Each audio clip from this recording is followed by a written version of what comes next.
அமித்ஷா அவர்களே, நீங்க சொல்றத இந்தியாவின் எந்த மாநிலமும் கேட்கலாம். முத்துவேல் கருணாநிதி ஸ்டாலின் ஆளக்கூடிய தமிழ்நாடு ஒருபோதும் கேட்காது. நமக்கு என்ன ஆத்திரம் வருது, எரிச்சல் வருதுன்னு கேட்டா, வரவங்க எல்லாம் திமுகவை எதிர்ப்பேன், பிஜேபி எதிர்ப்பேன். திமுகவையும் பிஜேபியையும் ஒரே நேர்கோட்டில் வைத்து யார் பேசினாலும் அது அப்பட்டமான பித்தலாட்டம். பிள்ளை படிக்க கூடாதுன்னு புதிய கல்விக் கொள்கையை கொண்டு வருவது பிஜேபி, எதிர்ப்பது திமுக. என் பிள்ளையும் உங்க பிள்ளையும் டாக்டர் ஆகக்கூடாதுன்னு நீட்டை கொண்டு வந்தது பிஜேபி. நீட்டை எப்போதும் எதிர்ப்போன்னு சொல்றது திமுக. எப்படி ஒன்னா வைப்பீங்க? பெண்கள் படிச்சா ஓடி போயிடுவாங்கன்னு சொன்னது காஞ்சி பெரியவா. இப்ப முதல்ல ஆம்பளை பிள்ளைக்கு முன்னாடி பொம்பளை பிள்ளைய படிக்க வைன்னு சொன்னது பெரியாரும் திராவிடர் இயக்கமும். இது எப்படி நீங்க ஒன்னா சேர்த்து வைப்பீங்க?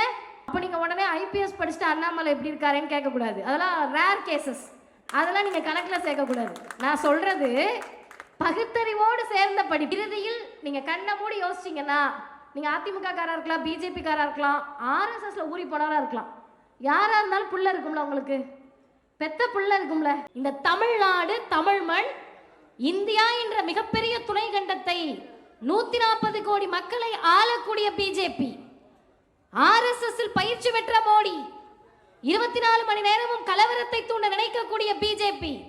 பாவம் பப்பு இங்க வேகாதுப்பான்னு சொல்றோம்ல, காரணம் பேரறிஞர் பெருந்தகை அண்ணா கொண்டு வந்த இருமொழி கொள்கை என்ற அந்த திட்டமும் அந்த சட்டமும். நினைக்கிறேன் வழக்கமாக கடமையாற்றும் காவல்துறை அதிகாரிகள்னு சொல்லிட்டு தொடங்குவோம். ஏன்னா அவர்கள் கடமையாற்றி கொண்டிருப்பார்கள். நிகழ்ச்சி இங்க நடக்குதுன்னு சொன்னா ரொம்ப நேரமா ஒருத்தவங்க பிரச்சனை பண்றாங்கன்றப்ப காவல்துறை அதிகாரிகள் மேடைக்கு அருகில் நின்று கடமையாற்ற வேண்டும் என்ற என்னுடைய அன்பான வேண்டுகோளை விடுத்து தொடங்குகிறேன். ஏன்னா பேசுகிற பேச்சாளர்களுக்கு இங்கே அவரை இது பண்ணுங்க, இவரை இது பண்ணுங்கன்றது வேலை கிடையாது. இது உங்களுடைய வேலை. எங்கள் வேலை கருத்துக்களை பரிமாறுவதுதான் என்பதை அன்போடும் தாழ்மையோடும் சொல்லி என் உரையை தொடங்குகிறேன். அருமை தோழர்களே, இந்த நிகழ்ச்சி ஒரு சிறப்பான நிகழ்ச்சி. எவ்வளவு சிறப்பான நிகழ்ச்சின்னு கேட்டிங்கன்னா, எல்லா நிகழ்ச்சிகளுக்கும் நாங்கள் போவோம், இளம் பேச்சாளர்கள் வருவாங்க. உங்களை எத்தனை பேருக்கு அது தெரியும்னு தெரியல, அதுக்காக நான் சொல்கிறேன். இந்த இயக்கம் என்ன பண்ணுச்சு? கலைஞர் மறைந்து விட்டார், 102வது பிறந்த நாள். நானே இது எத்தனாவது கூட்டம்னு எனக்கு நினைவில்லை. அவ்வளவு கூட்டம் பேசுகிறோம். எதுக்குங்க பேசணும்? பெரியார் செத்து போயிட்டாருன்னா பாதி பேர் நம்ப மாட்டுறாங்க, சிலையை பார்த்து பயப்படுறாங்க. இந்த தலைவர்கள்லாம் என்ன பண்ணாங்க? எதுக்கு எப்போ பார்த்தாலும் திராவிடம் பெரியார்ன்றீங்களே, என்னத்தை கிழிச்சிங்க? லிட்டரலாக கேட்கணும்னா பசங்க அப்படி தானேப்பா கேட்பீங்க. சும்மா ஆகும்னா உங்கள் பேரில் எழுதிக்கிறீங்க. என்ன பண்ணீங்க? என்ன பண்ணோன்னா, 100 வருஷத்துக்கு முன்னாடி உடனே போயிட்டீங்களா 100 வருஷத்துக்கு முன்னாடி அப்படின்னு. ஏன்னா வரலாறு தெரியாததுனால தான் வரவங்களெல்லாம் தலைவராக ஏற்றுக்கிட்டு இருக்கோம். அதனால சொல்கிறேன், 100 வருஷத்துக்கு முன்னாடி பெண்கள் கூட்டத்துக்கு வர முடியாது, பேச முடியாது, இதெல்லாம் உங்களுக்கு தெரிஞ்ச கதை. ஒரு 50 வருஷத்துக்கு முன்னாடி கூட பெண்கள் நிகழ்ச்சிக்கு வருவாங்கன்னு சொன்னால் அவங்கள அனுப்பி வைக்கிறதுக்கு வீட்டில் ரொம்ப யோசிப்பாங்க. இந்த இயக்கம் ஒரு புரட்சி பண்ணுது.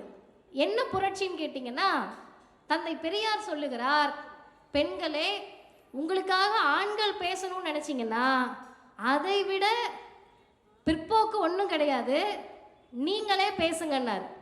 அடுத்த கட்டம் என்ன ஆச்சுன்னா, திராவிடர் இயக்கத்தில் பெண்கள் பேச வந்தார்கள்.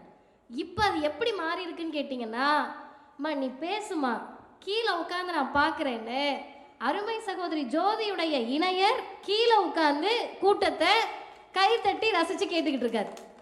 இது ஓவர் நைட்டில் ஒபாமா ஆகிற கதையெல்லாம் கிடையாது. இன்னைக்கு நம்ம எல்லாருக்கும் ஒரு மாற்றம் வேணும், அப்படி தானே? இளைஞர்கள் இருக்கீங்கல்ல, கடைசி வரைக்கும் நான் பேசுறது கேட்குதுல்ல, எல்லாருக்கும் மாற்றம் வேணும்ல தோழர், மாற்றம் வேணும்ல தம்பி. ஆமாம், ஏதோ ஒரு மாற்றம் வேணும். இன்ஸ்டன்ட் காஃபி மாதிரி உடனே அந்த மாற்றம் வந்துடணும், கிண்டுன உடனே கிடைக்கிற மேகி மாதிரி அந்த மாற்றம் வந்துடணும். இப்போ என்னதான் அவங்களுக்குலாம் மாற்றம் வேணும்னு கேட்டால் அதுக்கு நம்ம கிட்ட பதில் இல்லை. ஆனால் நான் இப்போது சரியாக 5 செய்தி மட்டும்தான். என்ன மாற்றம் இந்த தமிழ் சமூகத்தில் வந்திருக்கு? எதுக்காக திமுகவை ஆதரிக்கணும்? எத்தனையோ அரசியல் கட்சிகள் இருக்கிறது. ஏன் ஓரணியில் தமிழ்நாடு என்று சொல்லி இந்த அணியின் பக்கம் நிற்கணும்? எனக்கு முன்னால் பேசிய எல்லோரும் எல்லா திட்டங்களையும் சொல்லிவிட்டார்கள். முதல்வருடைய சாதனைகளை சொல்லிவிட்டார்கள், கலைஞருடைய சாதனைகளை சொல்லிவிட்டார்கள். இப்போ எனக்கு என்ன விஷயம் அப்படின்னு கேட்டிங்கன்னா, திரும்ப திரும்ப தமிழ் சமூகத்திடம் ஒரு செய்தியை நான் நினைவுபடுத்த கடமைப்பட்டிருக்கிறேன். என்ன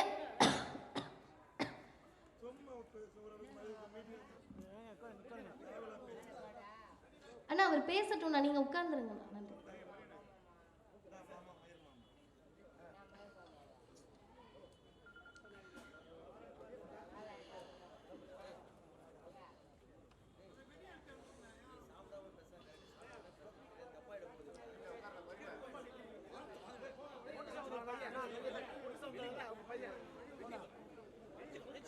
அண்ணா நீங்க முன்னாடி வந்துருங்க, அவர் பேசட்டும், ஒன்றும் பிரச்சனை இல்லை. ரன்னிங் கமெண்ட்ரி கொடுக்கட்டும், நீங்க வந்து உட்காருங்க.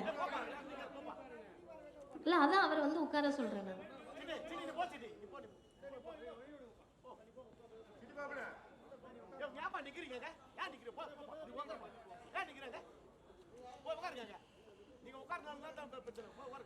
அருமை தோழர்களே, இந்த செய்திகள் எல்லாம் முன்வரிசையில் இருக்கக்கூடியவங்களுக்காக கிடையாது. ஏன்னா இந்த இயக்கத்தில் இவர்கள் எல்லாம் எப்படி வார்த்தெடுக்கப்பட்டிருக்கார்கள்னு சொன்னா, மேடைக்கு வந்த உடனே ஐயா வந்து மேடைக்கு வந்தாங்க, தள்ளாடிட்டு வந்தாங்க. அவங்க வந்த உடனே பிரகாஷ் அண்ணன் எழுந்து அவருக்கு வழிவிட்டு அவரை அமர வைத்தார்கள். இப்படி தள்ளாடு, அப்படியே வயசுல ஒண்ணுமே முடியாது, பேசுவதற்கு நாக்கெல்லாம் உளரும்.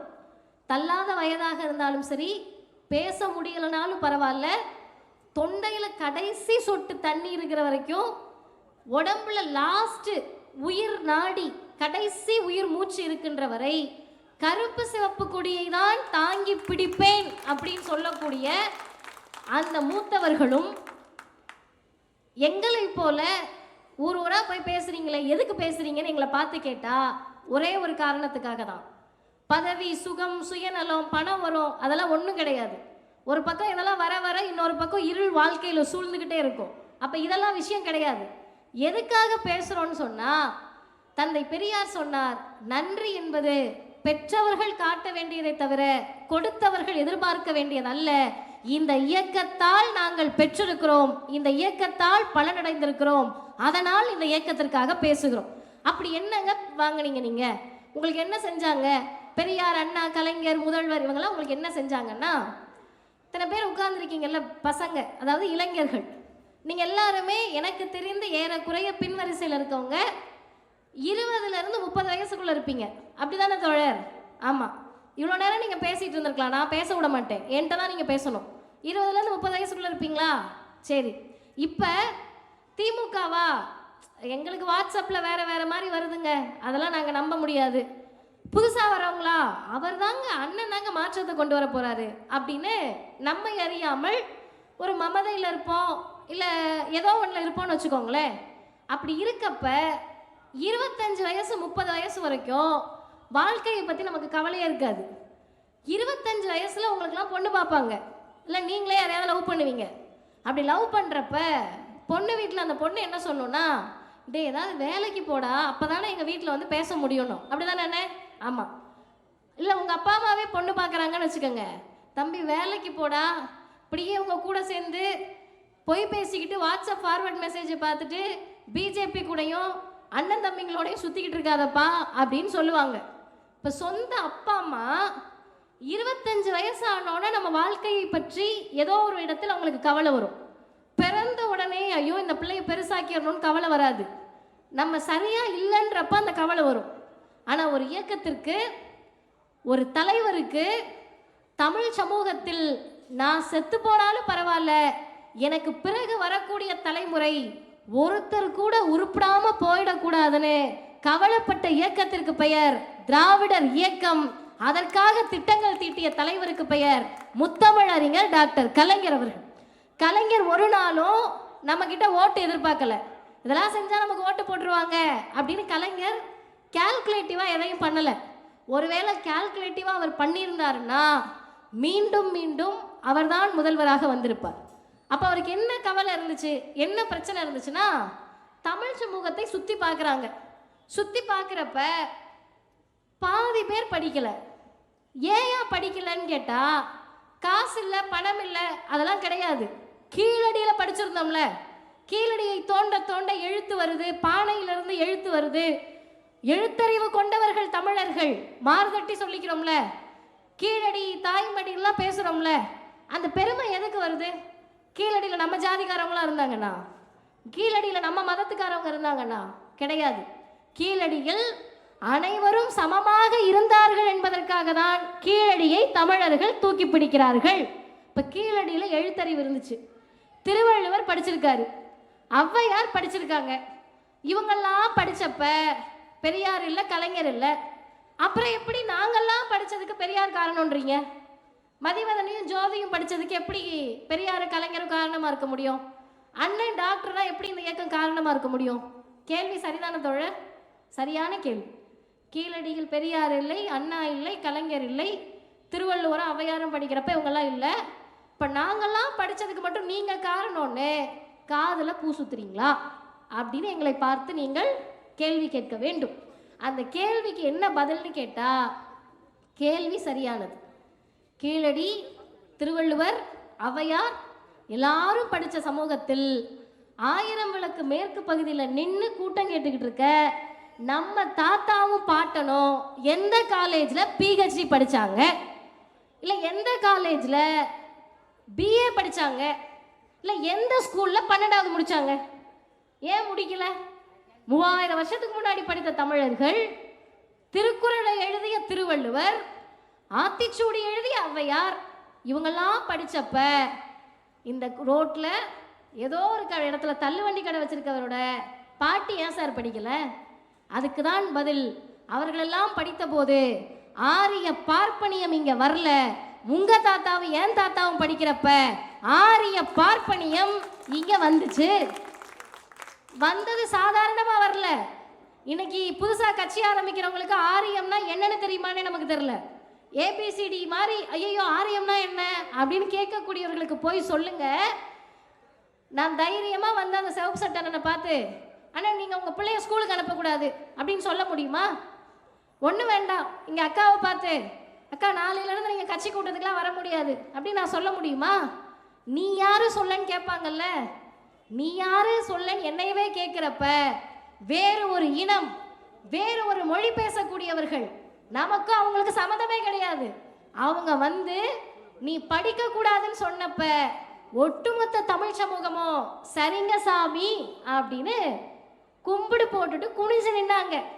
ஒரு தலைவர் தான் கேட்டாரு, உனக்கும் எனக்கும் என்ன சம்பந்தம், அப்பாலே போ என்று சொல்லி ஆரியத்தை அலற வைத்து திராவிட சமூகத்தை, தமிழ் சமூகத்தை மானமும் அறிவும் கொண்ட சமூகமாக மாற்றியது பகுத்தறிவு பகலவன் தந்தை பெரியார் என்ற தலைவர். பெரியார் கண்ட கனவை நிறைவேற்றுவதற்கு ஒரு தலைவர் வேணும்ல. நீங்களாம் இப்போ கலைஞரோட ஃபோட்டோவை பார்த்தீங்கன்னா ஏதோ ஒரு முதலமைச்சர் இருந்தார் போல, அவர் இறந்துட்டாரு, அவரை பற்றி பேசுறீங்கன்னு நினைக்கலாம். நான் உணர்வு பூர்வமாக சொல்லுகிறேன், மனதின் அடியாளத்திலிருந்து சொல்லுகிறேன். அருமை தோழர்களே, நாகப்பட்டினம் மாவட்டம் எல்லாருக்கும் தெரியும். அதுக்கு பக்கத்தில் திருமருகல்னு ஒரு ஊர். அந்த ஊரில் இதே மாதிரி ஒரு பொதுக்கூட்டத்துக்கு நான் போனேன். காரில் என்னை கூட்டிகிட்டு போனவங்க ஒரு டீச்சர். நல்லா கேட்டுக்கங்க, இளைஞர்கள் கேட்டுக்கங்க. அவங்க பின்னாடி உட்காந்துட்டு என்கிட்ட பேசிகிட்டே வராங்க. ஒரு பொண்ணு, ஒரு 13-14 வயசு இருக்க பாப்பா, ரெட்டை ஜடை, ஸ்கூலுக்கு போயிட்டு அப்படியே இருக்கு, கலர் ட்ரெஸ் போட்டுட்டு சைக்கிளில் போகுது. இது ஒரு விஷயமாங்க? சைக்கிளில் ஒரு குழந்தை போகிறது விஷயமா? இந்த அம்மாவுக்கு பூரிப்பு தாங்கலை. என்கிட்ட இங்கே பாருங்கள், அந்த பாப்பாவை பாருங்கள், பாப்பாவை பாருங்கன்னாங்க. நான் எனக்கு புரிஞ்சுது, அப்போ அதுக்கு பின்னாடி ஏதோ ஒரு செய்தி இருக்குன்னு. அம்மா ஏங்கம்மா அவ்வளோ சந்தோஷப்படுறீங்கன்னு கேட்டேன். அருமை தோழர்களே, இளைஞர்களே, சந்தோஷப்பட்ட அம்மா ஒரு டீச்சர், அவங்களுக்கு வயசு ஏறக்குறைய 50 இருக்கும். ஏங்க நீங்கள் சந்தோஷப்படுறீங்கன்னு கேட்டால் அந்த அம்மா சொன்ன பதில் இட்டுக்கட்டி நான் சொல்ல முடியாது, இத்தனை மீடியா இருக்காங்க. அவங்க சொன்ன பதில், அவங்களுக்கு 13 வயசு இருக்கப்ப அவங்க அண்ணன் சைக்கிளில் ஏறி உட்காந்துருக்காங்க. ஆசை வந்திருக்கு அந்த குழந்தைக்கு, சைக்கிளில் ஏறி உட்காந்துருக்காங்க. அதை பார்த்து அவங்க பெரியப்பா வந்து சைக்கிளோடு தூக்கி வீசினாராம். அதுக்கு அவர் என்ன சொல்லியிருக்காரு, பொம்பளை பிள்ளை என்னத்துக்கு சைக்கிள் ஓட்டுறேன்னு கேட்டிருக்காரு. இதை அவங்க சொல்லிட்டாங்க, முடிஞ்சிருச்சு. இன்றைக்கி அவங்க அரசு பள்ளியினுடைய ஆசிரியர். இந்த கூட்டத்துக்கு போக போக எனக்கு நினைவு எங்கெங்கேயோ போய் நான் அங்கு சொன்ன செய்தி இங்கு சொல்லுகிறேன். அவங்களுக்கு 50 வயசு. இப்போன்னா ஏறக்குறைய 34 வருஷத்துக்கு முன்னாடி, 36 வருஷத்துக்கு முன்னாடி இருக்குமா, 40 வச்சுப்போமே. 40 வருஷத்துக்கு முன்னாடி சொந்த மகள், பெரியப்பான சொந்த பிள்ளை தானே, சொந்த பிள்ளை சைக்கிள் ஓட்டுறதை தாங்கிக்க முடியாத பெரியப்பா இருந்த ஊர்ல இன்னைக்கும் இருக்க ஊர்ல தான் பெறாத பிள்ளைகளுக்கு காவல்துறையிலும் இராணுவத்திலையும் வேலை வேணும், சொத்துல சம உரிமை வேணும்னு 100 வருஷத்துக்கு முன்னாடி கேட்ட இயக்கத்திற்கு பெயர் திராவிடர் இயக்கம். தலைவர் தந்தை பெரியார். பெரியார் கண்ட கனவை யார் நிறைவேற்றினார்கள்? நிறைவேற்றுவதற்கு யாருக்கு துணிச்சல் வந்தது? பெண்களை காவல்துறையில் நியமித்து பெண்களுக்கு தகப்பன் சொத்தில் சரிசமமான உரிமையை தந்தவர் முத்தமிழ் அறிஞர் டாக்டர் கலைஞர் அவர்கள். கலைஞரை உச்சி முகர்ந்து பாராட்டக்கூடிய நேரத்தில் முதல்வருக்கு நாம் நன்றி சொல்ல வேண்டும். இது ஒரு ப்ராசஸ். நீங்க மந்திரம் போட்டு முட்டை தயாரிச்சு விட்டு ஜீபூம்பா போட்டு வந்த மாற்றம் கிடையாது. பெரியார் நினைக்கிறார், கனவு காண்கிறார், கலைஞர் சாதிக்கிறார். அதற்கு ஒருபடி மேலே போய் முத்துவேல் கருணாநிதி ஸ்டாலின் என்ற முதல்வர் என்ன பண்றாருன்னா, பெண்கள் பெயரில் சொத்தை பதிவு செய்தால் 1% உங்களுக்கு கட்டணம் கிடையாதுன்றாங்க. இதெல்லாம் எந்த மாநிலத்தில் யோசிக்க முடியும்? பெண்களை பற்றி இவ்வளவு யோசிக்க வேண்டிய தேவை என்ன? இதெல்லாம் நான் பேசுறப்ப உங்க எல்லாருக்கும் ஆத்திரம் வரணும், உங்க எல்லாருக்கும் கோபம் வரணும். ஏன் கோபம் வரணும்னா, இதெல்லாம் பண்ணி தான் பொம்பளை பிள்ளை ஓவரா வாய் பேசுது, அதுக்கு பிடிச்சதை பண்ணுது அப்படின்னு உங்களுக்கு ஆத்திரம் வரணும். இளைஞர்களுக்கு இன்னும் கோபம் வரும். எதை கேட்டாலும் அவளுக்கு பிடிச்சதான் பண்றா, இதுல நீங்க வேற அதை செய்யறோம் இதை செய்யறோம்னு சொல்றீங்களே.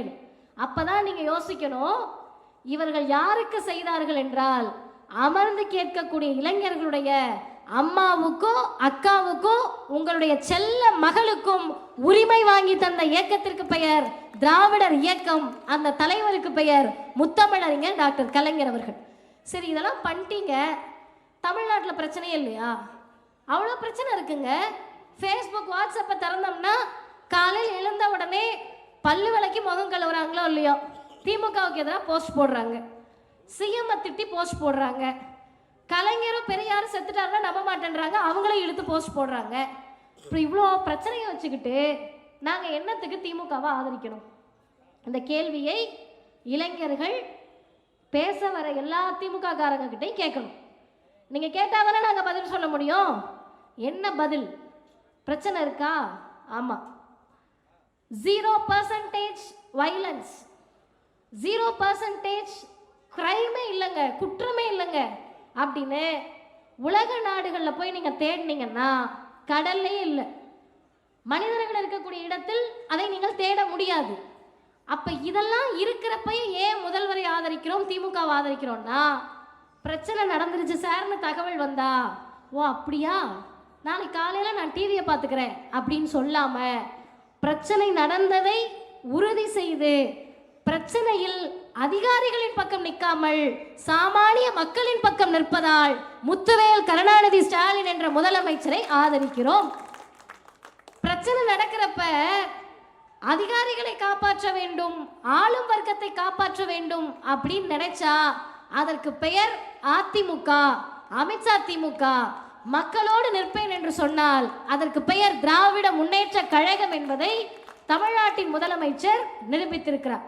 இப்போ யோசிச்சு பாருங்க, மத்தளத்துக்கு 2 பக்கம் இடி மாறி முதல்வர் 2021 தேர்தலில் ஒரு ஸ்டேட்மெண்ட்டை முன் வச்சு தான் தேர்தலை சந்தித்தார்கள். திமுக காரங்களுக்கு தெரியும், இளைஞர்களுக்கு சொல்லுகிறேன், ஆதிக்கவாதிகளும் வேண்டாம் அடிமைகளும் வேண்டாம், அதுதான் அந்த ஸ்டேட்மெண்ட். ஆதிக்கவாதிகள் யாரு? பிஜேபி. அடிமைகள் யாரு? மரியாதைக்குரிய எடப்பாடி பழனிசாமி அன்கோ. அதில் அதிமுகன்னு சொல்ல வேணாம், எடப்பாடி பழனிசாமி அன்கோன்னு வச்சுப்போம். இவர்கள் எல்லாரையும் ஒரே வரிசையில் நிறுத்தி ஏன் பார்க்கணும்? இவங்க எல்லாரையும் தனித்தனியா நம்ம டார்கெட் பண்ணலாமேன்னு கேட்டா, நான் வெளிப்படையாக சொல்லுகிறேன், 2026 தேர்தலில் 2 அணிதான் போட்டி போடுகிறது. 3 முனை 4 முனை 5 முனைலாம் இல்லை, அது சும்மா டிவி விவாதத்துக்கு வச்சுக்கலாம். 2 முனைதான். ஒரு முனைக்கு பெயர் பிஜேபி காவி கொடி தாங்கிய ஆரிய அணி, இன்னொரு அணிக்கு பெயர் கருப்பு சிவப்பு கொடி தாங்கிய திராவிட முன்னேற்ற கழக தலைமையிலான திராவிட அணி. இந்த 2 அணியில சண்டை நடக்க போகுது. இந்த சண்டை தேர்தலுக்கானதா? கிடையாது. இந்த தேர்தல் இல்லைன்னா அடுத்த தேர்தல். அரசியலுக்கு வருகிற போது எல்லா தேர்தலையும் ஜெயிக்கணும்லாம் யாரும் கட்சி ஆரம்பிக்க மாட்டாங்க. பேரறிஞர் அண்ணா கட்சி ஆரம்பிச்சப்ப வாருங்கள் தம்பிகளே தேர்தலுக்கு போவோன்னு சொல்லலை, சிறைக்கு போவோன்னு கூப்பிட்டாரு. தந்தை பெரியார் இன்னும் ஒரு படி மேலே போய் இயக்க ஆரம்பிச்சப்ப என்கிட்ட வந்தனா 10 பைசா லாபம் இல்லைன்னு சொல்லிட்டு தான் இயக்க ஆரம்பிச்சார். கலைஞர் உங்களை எல்லாம் அழைத்த போது எல்லா தடவையும் நம்ம தான்ப்பா ஜெயிப்போம் வாங்கப்பா அப்படின்னு கூப்பிடல, உடன்பிறப்புகளே சமத்துவத்தை பேசுவதற்கு வாங்கன்னு கூப்பிட்டார். முதலமைச்சர் இன்னும் ஒரு படி மேலே போய் கூப்பிடுறாரு, இது தேர்தலுக்கானதல்ல அடுத்த தலைமுறைக்கானது, ஓரணியில் வந்து நில்லுங்கள் கூப்பிட்டாச்சா. இப்போ நாங்கள் எதுக்கு அந்த அணியில் நிற்கணும்? இளைஞர்கள் கேள்வி, எதுக்கு நிற்கணும்னா 2 சம்பவங்களை சொல்கிறேன்ப்பா, ரொம்ப உங்களுக்கு நெருக்கமான சம்பவங்களை சொல்கிறேன். ஜாலியாக விளையாடிட்டு இருக்கீங்க, ஃபோனில் நம்மளுடைய இன்ஸ்டா ரீல்ஸ்லாம் பார்த்துட்டு ரொம்ப மகிழ்ச்சியாக இருக்கும். இப்படி நம்ம மகிழ்ச்சியாக இருக்கிறப்ப இந்த மகிழ்ச்சிக்கு என்ன காரணம்னு கேட்டிங்கன்னா, 3வது படித்து 5வது படித்து 8வது படித்து 12வது படித்து காலேஜ் படிச்சுக்கிட்டு இருக்கோம். அதனால் யாராவது பார்த்து கேட்டாங்கன்னா என்னப்பா படிக்கிற அப்படின்னு கேட்டாங்கன்னா கொஞ்சம் நல்லா கவனிங்க. என்னப்பா படிக்கிறேன்னு கேட்டால் நான் பிஏ படிக்கிறேன், பிஏ எக்கனாமிக்ஸ் படிக்கிறேன், காமர்ஸ் படிக்கிறேன், எம்பிபிஎஸ் படிச்சுட்டு இருக்கேன், பிஇ படிச்சுக்கிட்டு இருக்கேன் அப்படின்னு பெருமையாக சொல்லலாம். உங்கள் அப்பா அம்மா இதே வயசில் இருக்கிறப்ப அவங்கக்கிட்ட போய் என்னங்க பண்ணுறீங்கன்னு கேட்டால் எங்கேயோ ஒரு இடத்துல வேலை பார்த்துட்டு இருந்திருப்பாங்க, படிச்சிருக்க மாட்டாங்க. தாத்தா பாட்டிக்கிட்ட போய் கேட்டால் படிக்கிறதா அப்படின்னு கேட்டிருப்பாங்க. இப்போ இன்னைக்கு அந்த இன்ஃபீரியாரிட்டின்னு சொல்லக்கூடிய தாழ்வு மனப்பான்மையிலிருந்து ஒட்டுமொத்த தமிழர்களையும் விடுவித்து கல்வியை நமக்கு கொண்டு வந்து சேர்த்த இயக்கத்திற்கு பெயர் திராவிடர் இயக்கம், முத்தமிழறிஞர் டாக்டர் கலைஞர். என்னத்துக்கு கலைஞர் பேர்ல இதை எழுதுறீங்க? ஏன் எழுதுறேன்னு சொல்றேன். இந்த முதலமைச்சராக கலைஞர் இருந்தபோது சகோதரி ஜோதி சொன்னாங்கல்ல, 1 கிலோமீட்டருக்கு ஒரு தொடக்கப்பள்ளி, 3 கிலோமீட்டருக்கு ஒரு நடுநிலைப்பள்ளி, 5 கிலோமீட்டருக்குள்ள ஒரு உயர்நிலைப்பள்ளி, 7-8 கிலோமீட்டருக்குள்ள ஒரு மேல்நிலைப்பள்ளி. இதை சாதாரணமாக கலைஞர் உருவாக்கல. கலைஞர் அதை உருவாக்கிய போது ஒன்றிய அமைச்சகத்திலிருந்து, ஒன்றிய அரசிலிருந்து இனிமேல் புதிதாக பள்ளிகளை திறக்கக்கூடாது என்று ஆர்டர் வருது. கலைஞர் திறக்க சொல்லிட்டாரு. எப்படிங்க திறக்கிறதுன்னு கேட்டப்ப கலைஞர் சொன்ன பதில், நீங்க திறங்கையா நம்ம பார்த்துக்குவோம். அந்த துணிச்சல் எங்க இருந்து வருது? ஒன்றிய அரசு இல்ல, ராஜகோபாலாச்சாரியாரையே ஓடவிட்ட மண் தமிழ்நாடு, ஓடவிட்ட இயக்கம் திராவிடர் இயக்கம். மோடி எல்லாம் பார்த்து எங்களுக்கு பயம் இல்லைன்னு இன்னைக்கு நம்ம சொல்ற மாதிரி அன்றைக்கு கலைஞர் ஒன்றிய அரசை பார்த்து சொல்லுகிறார். அவருடைய புதல்வர், தமிழ்நாட்டினுடைய முதல்வர் இன்னைக்கு என்ன பண்றாருன்னு கேட்டா, இங்க உட்கார்ந்து இருக்கக்கூடிய பசங்க இருக்கீங்க, 8வது 10வது படிக்கிற பிள்ளைங்க, நான் சொல்லுவதை கொஞ்சம் நல்லா கேட்டுக்கங்க. 3வது 5வது 8வதுக்கு பொது தேர்வுன்னு மோடி சொல்றார், அமித்ஷா சொல்றார், பிஜேபி சொல்லுது. எதுக்குங்க 3வது 5வது 8வதுக்கு பொது தேர்வுன்னு கேட்டா, நம்மளை தரம் மிக்கவர்களாக மாற்ற போறாங்களாம். என்ன தரம் மிக்கவர்களாக? உத்தரப்பிரதேசத்தை குஜராத்தை நீ என்ன தரமா மாத்திட்ட? பிள்ளைகளெல்லாம் ஸ்கூலுக்கு அனுப்பாம கலவரம் பண்ண வாங்கன்னு கூப்பிடுற, ராமர் கோவில் கட்டுவோம் வான்னு கூப்பிடுற, மசூதியை இடிப்போம் வான்னு கூப்பிடுற. ஆனா தமிழ்நாடு என்ன தெரியுமா பண்ணுச்சு? மோடி அவர்களே, அமித்ஷா அவர்களே, நீங்க சொல்றத இந்தியாவின் எந்த மாநிலமும் கேட்கலாம், முத்துவேல் கருணாநிதி ஸ்டாலின் ஆளக்கூடிய தமிழ்நாடு ஒருபோதும் கேட்காது. புதிய கல்விக் கொள்கையை ஏற்க முடியாது. சொல்லுவதற்கு துணிச்சல் வேணும். என்ன துணிச்சல்? மோடி கிட்ட என்ன இருக்கு? பிஜேபி கிட்ட என்ன இருக்கு? யூனியன் கவர்மெண்ட் கிட்ட என்ன இருக்கு? எல்லாமே இருக்கு சார். பணம் இருக்கு, பலம் இருக்கு, பார்லிமெண்ட்ல அதிக உறுப்பினர்கள் இருக்கிறார்கள், எல்லாத்துக்கும் மேல ஈடி இருக்கு, ரெய்டு இருக்கு, இன்கம் டாக்ஸ் இருக்கு, இத்தனையும் இருக்கு. முக்கிய அமைச்சர்களை எல்லாம் டார்கெட் பண்ணி அமலாக்கத்துறையை அனுப்புகிறார்கள், அச்சுறுத்துகிறார்கள், ஆட்சியை கலைச்சிடுவோன்னு பயமுறுத்துகிறார்கள். இவர் சொல்லுகிறார், பதவி பறிபோனாலும் பரவாயில்லை, தமிழ்நாட்டில் ஒத்த புள்ள படிப்பு கூட போயிடாம காத்து நிற்க வேண்டிய பொறுப்பு எனக்கு இருக்கிறது, அதனால் திமுகவை ஆதரிக்கிறோம். இன்னும் 2 செய்திகளோடு நான் நிறைவு செய்கிறேன். விருதுநகர் மாவட்டம், நீங்க எல்லாரும் டிவியில பார்த்துருப்பீங்க, பசங்க ரீல்ஸ்லாம் வந்துச்சு பார்த்துருப்பீங்க. ஒரு பாப்பா இவ்வளோதான் இருக்காங்க, எனக்கு முட்டி அளவு இருக்காங்க. எனக்கு முட்டி அளவு இருக்காங்கன்னா அவங்க எத்தனாவது படிப்பாங்க? 4th standard 5th standard 2nd standard தம்பி சொல்கிற மாதிரி படிப்பாங்க. அந்த குழந்தை எத்தனாவது படிக்குதுன்னா 12வது முடிச்சிருக்கு. எப்படி அப்படி இருக்குன்னு கேட்டா, அந்த வளர்ச்சி குறைபாடு மாற்றுத்திறனாளி அந்த பாப்பா. அவங்க மார்க் எடுக்கிறாங்க. செய்தியாளர்கள் எல்லாம் போய் விருதுநகர்ல அந்த பொண்ணு வீட்டுக்கு முன்னாடி நிக்கிறாங்க. அரசு பள்ளியில் படித்த குழந்தை. எதுக்கு சார் இந்த குழந்தைய போய் நீங்க நிக்கிறீங்கன்னு கேட்டா, அந்த பொண்ணுகிட்ட பேட்டி எடுக்கிற போது அந்த குழந்தை சொல்லுகிறது, 12வது முடிச்சிட்ட, எங்கம்மா படிக்க போறேன்னு கேட்டா அந்த குழந்தை சொன்ன பதில், அருமை இளைஞர்களே, நின்று கேட்கக்கூடிய பொதுமக்களே, அதிமுக பிஜேபியில் இருக்க யாராவது எங்கேயாவது நின்னீங்கன்னா நல்லா கேட்டுக்கங்க. அந்த குழந்தை சொன்னது, நான் ஐஐடியில் போய் படிக்க போறேன். ஐஐடியில் படிக்க போறேன்னா உங்க அப்பா அம்மா யாரு? பணக்காரங்களா? அப்பா அம்மா யாரு? டாக்டரா, இன்ஜினியரா? ஒன்றும் கிடையாது. அப்பா டீ கடையில் வேலை பார்க்குறாரு, அம்மா பட்டாசு தொழிற்சாலையில் வேலை பார்க்குறாங்க. இது ஏதோ படம் கிடையாது, சர்க்கார் படம் இல்லை, ரியல் டைம்ல நடக்குது. 2 வாரத்திற்கு முன்னால் அப்பா டீ கடையில் வேலை பார்க்குறாரு, அம்மா பட்டாசு தொழிற்சாலையில் வேலை பார்க்குறாங்க. விருதுநகரில் பிறந்த அந்த குழந்தை ஐஐடியில் போய் என்ன படிக்க போகுது? அதுதான் செய்தி. Aerospace engineering. நம்மள எத்தனை பேருக்கு ஏரோஸ்பேஸ் இன்ஜினியரிங்னா என்னன்னு தெரியும்னா பாதி பேருக்கு தெரியாது. அதில் அவமானம் ஒன்றும் கிடையாது. பாட்டும் படிக்கல, தாத்தா படிக்கல, பாட்டி படிக்கல, இப்போதான் ஃபர்ஸ்ட் ஜெனரேஷன் படிக்க வரும். தெரிலனா பிரச்சனை கிடையாது. நான் போயிட்டு அதற்கு தமிழாக்கத்தை பார்த்தேன், உள்ளபடியே வியந்து போனேன். விருதுநகரில் பிறந்த அந்த குழந்தை விண்வெளிக்கு பயணப்பட போகிறது. அதை சாதித்தது எது என்று கேட்டால், தமிழ்நாட்டு முதலமைச்சருடைய நான் முதல்வன் என்ற திட்டம். இது அந்த பிள்ளையுடைய வாழ்க்கையை மட்டும் மாத்தல, அது அந்த குழந்தைக்கானது கிடையாது. பக்கத்து வீட்டில் சொல்லுவாங்க, சார் பா அந்த பாப்பா படிச்சு போகுதுன்னா உன்னால போக முடியாதா? பா அது போச்சுன்னா நான் முதல்வன் திட்டத்தில் போச்சுப்பா, நான் எப்படிப்பா போறது? டேய் நீயும் அரசு பள்ளியில் தானே படிக்கிற, நான் முதல்வன் திட்டத்தில் நீயும் போலான்டா அப்படின்னு இந்த பிள்ளைங்கெல்லாம் படிக்க வர்றப்ப 26ல் மாற்றம் வேணும்னு கேட்டா, விருதுநகர் மாவட்டத்தில் அந்த கிராமத்தில் சொல்லுவாங்க, ஏற்கனவே மாற்றம் வந்ததால் தான் டீ கடையில் வேலை பார்க்குற எங்க புள்ள விண்வெளிக்கு போகுது, நீங்க போயிட்டு வாங்கப்பான்னு சொல்லுவாங்க. இந்த இயக்கம் செய்த மாற்றம் அது. இறுதியாக ஒன்றை சொல்லி முடிக்கிறேன். பேச ஆரம்பிச்சதுல இருந்து என் பேச்சு முடிகிற வரை படிப்பை பத்தி மட்டும்தான் நான் பேசினேன். கவனிச்சு பார்த்துருந்தீங்கன்னா தெரியும். என்னத்துக்கு எப்ப பாரு படிப்பு படிப்பு படிப்புன்றீங்கன்னு. அண்ணன் எழிலன் அவர்கள் பேசுறப்ப அவர் உச்சி முகர்ந்து ஒரு செய்தியை சொன்னாரு. இங்க சாதாரணமா குடிசையில் இருந்தவங்க பிள்ளை வந்து இன்னைக்கு ஐபிஎம்ல வேலை பார்க்குதுன்னு. அவங்க என்ன ஒரு சொந்தக்காரா? இல்லை விருதுநகர்ல இருக்க பாப்பாவை பத்தி நான் சந்தோஷமா பேசுறேன், என் சொந்தக்கார பிள்ளையா? இல்லை.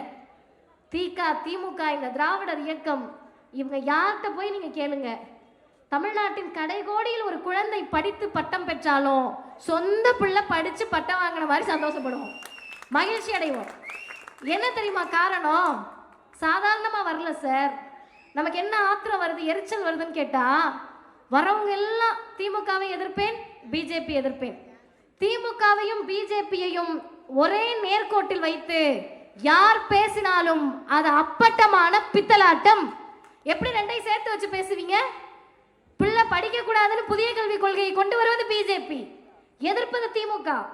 என் பிள்ளையும் உங்க பிள்ளையும் டாக்டர் ஆகக்கூடாதுன்னு நீட்டை கொண்டு வந்தது பிஜேபி.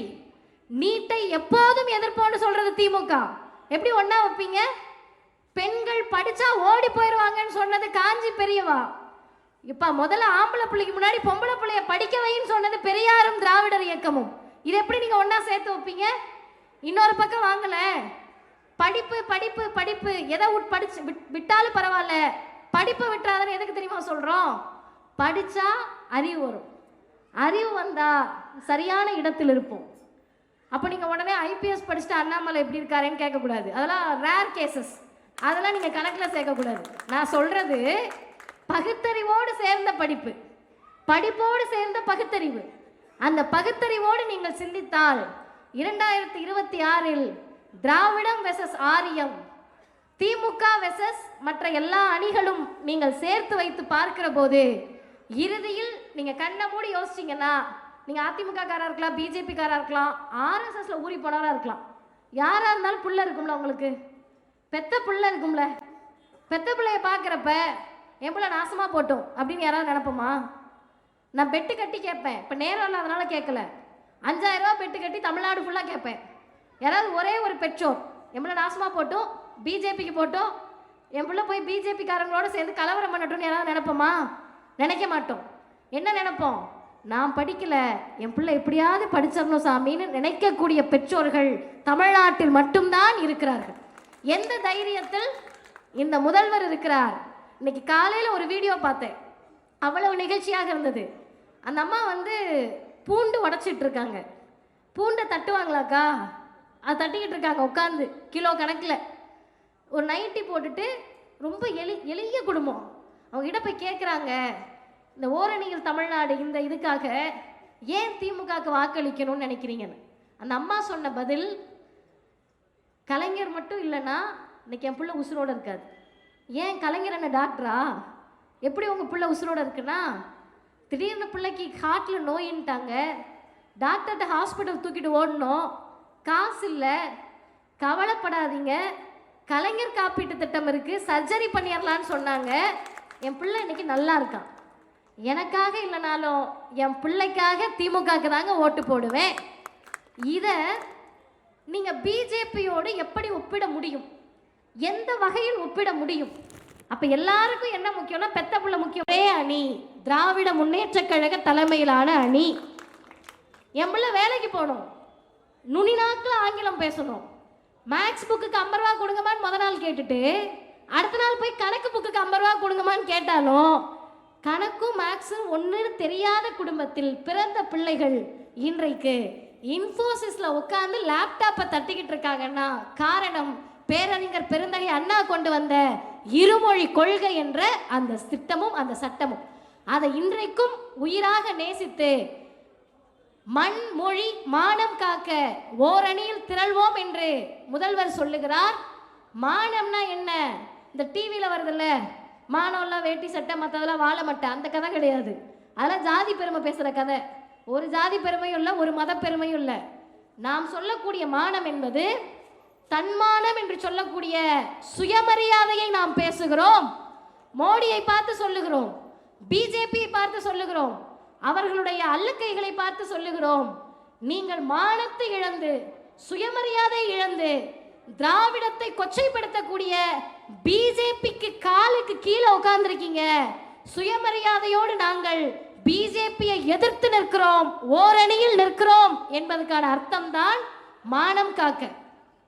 மண் காக்கனா என்ன? நம்மளாம் என்ன விவசாயிகளா? அக்ரிகல்ச்சர் எதுவும் படிச்சிருக்கோமா? அந்த மண் இல்லை. என்ன மண்? இந்த தமிழ்நாடு, தமிழ் மண்.